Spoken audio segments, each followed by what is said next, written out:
Langsam. So, jetzt kommt der Albrecht dazu. Noch mehr, noch mehr. Bin ich zu früh? So. Bitte? Jetzt kommt er muss hin.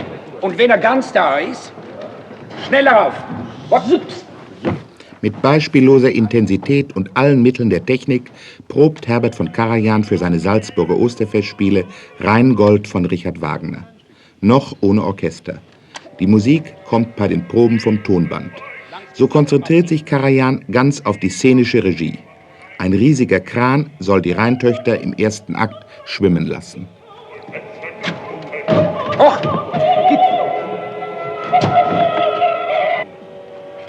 Der Albrecht kommt jetzt da herüber. Langsam.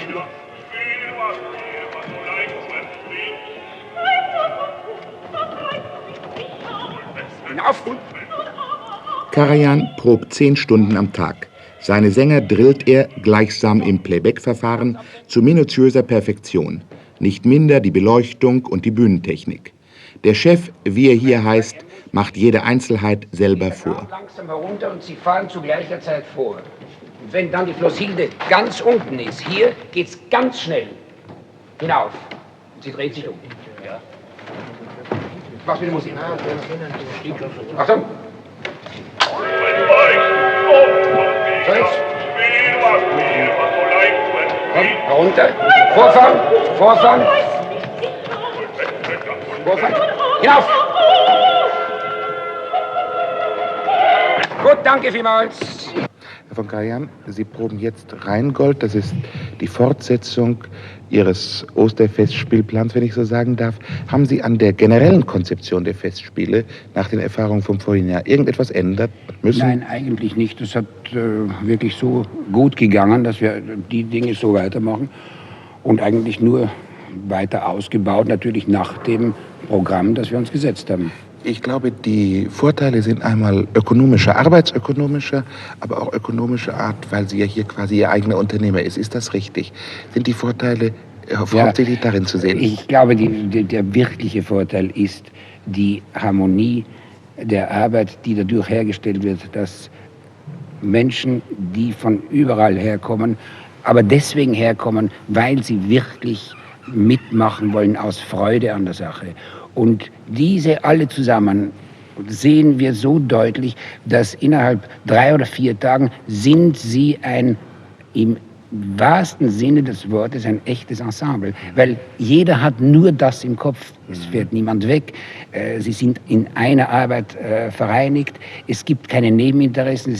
Man kann nicht noch dazwischen ein Konzert singen. Und das macht eben diese besondere künstlerische Atmosphäre, die ja auch das Publikum voriges Jahr sehr schnell gemerkt hat. Es war, wie ein Freund von mir gesagt hat, eigentlich sehr schwer festzustellen, wo das Publikum anfängt und die Künstler aufhören. So verwischt war das. Aber das ist Voraussetzung für Ihre Arbeit, wie Sie sie normalerweise an keinem Theater haben. Diese Probenzeit ist ja viel intensiver. Die wochenlangen Proben sind ja in Wirklichkeit viel länger als die Probenwochen, die Sie an einem Theater haben. Das ist ja so, in fast jedem Theater dauert ja das Einräumen und das Ausräumen des Spielzeugs eigentlich viel länger, wie die Zeit, die man zum Spielen hat, um so zu sagen. Wenn wir die Zeit, die wir hier in vollkommener Ruhe und ohne jede Nervosität, weil es ja nur das zu tun gibt, wenn man das auf ein normales Theater aufteilt, kommen 3,5 bis 4 Monate Zeit heraus. Die Sie hier in welcher Zeit etwa? Ja, ein Viertel im Grunde genommen ist die gesamte letzte Vorbereitung und Probenarbeit in einem Monat gemacht. Nur alles andere, was Vorbereitung ist, geht über das ganze Jahr. Und das wird immer wieder in Teilweisen. Wir sehen uns die Dekorationen sehr viel länger an. Wir machen Beleuchtungsproben schon 9 Monate vor Beginn der Festspiele. Nun ist das ein bisschen, sind diese Festspiele ganz von Ihnen geschaffen, auch auf Sie selbst zugeschnitten. Der Dirigent Karajan hat für den Regisseur Karajan, für den, wie soll ich sagen, Intendanten, Theaterleiter Karajan, das ergänzt einander. Oder glauben Sie, dass das Modell, dass es ein spezielles Modell für Sie ist oder dass es für die Oper, für das Theaterleben überhaupt fruchtbar gemacht, nutzbar gemacht werden könnte? In einer Weise sicher. Die Idee, dass eine Platte gemacht wird und davon eine Operninszenierung, die dann eventuell auch für eine nicht Fernsehaufzeichnung, sondern für einen Fernsehfilm, ein richtiger Film, gemacht werden kann. Es ist ja klar, dass zum Beispiel die Sänger, die hierher kommen, sind ja bis ins Letzte hinein perfektioniert, schon in ihrem Ausdruck, weil sie es vor 5 oder 6 Monaten auf eine Platte gesungen haben und dann Zeit gehabt haben, sich das immer wieder vorzuspielen. Jede Arbeit, die damit an einem anderen Theater verloren geht, ist ja hier schon eigentlich ein Gewinn, weil sie nicht mehr gemacht werden muss. Insofern ist es sicher ein Vorteil. Dann, schauen Sie, unser gesamter Stab der Verwaltung, das sind 4 Personen. Weil wir sind keine Bürokratie. Wenn ich nochmal auf den Regisseur, auf den Wagner-Regisseur Karajan zurückkommen darf, so ist mir bei den Ausschnitten von den Proben, die ich habe sehen dürfen, aufgefallen, dass Sie also versuchen, dass diese Regie darauf hinausläuft, wirklich das Werk in all seinen Einzelheiten deutlich zu machen. Sie verbinden nicht irgendwelche, wie das heute vielfach Mode ist, Ambitionen einer neuen Interpretation, meinetwegen, weil es sich um das Gold handelt, das nun irgendwie in eine politische Aktualität hineinzubringen, weil das Gold ist etwa, sondern es geht Ihnen um das ganz allein darum, die Einzelheiten des Werks deutlich sichtbar zu machen. Schauen Sie, es ist natürlich doch so, dass die Idee, die Wagner gehabt hat und die er ja immer wieder unterstrichen hat, es sollte das in einer Hand sein. Was man letzten Endes sucht, ist die Realisation der Musik auf der Szene und ohne sich von einer vorgefassten Meinung leiten zu lassen, immer sagen, was ist atmosphärisch in der Musik drin, was auf der Bühne herausgebracht werden soll. Also das Gesamtkunstwerk, das sich hier erstehen lassen. Und er hat es ja immer wieder gefördert.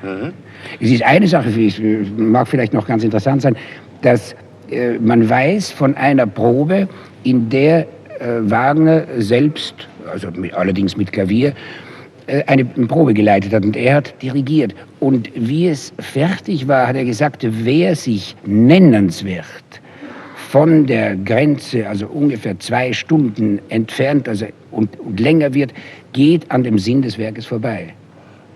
Und ich habe mich immer bemüht, so straff wie möglich hinzukommen. Und jetzt ist vielleicht wieder einmal eine Tendenz, um zu sehen, wie kommt man zu einer größtmöglichsten Konzentrierung. Er hat das bestimmt so aufgefasst, dass es dadurch eine ungeheure Aktualität und fesselnde Geschwindigkeit hat.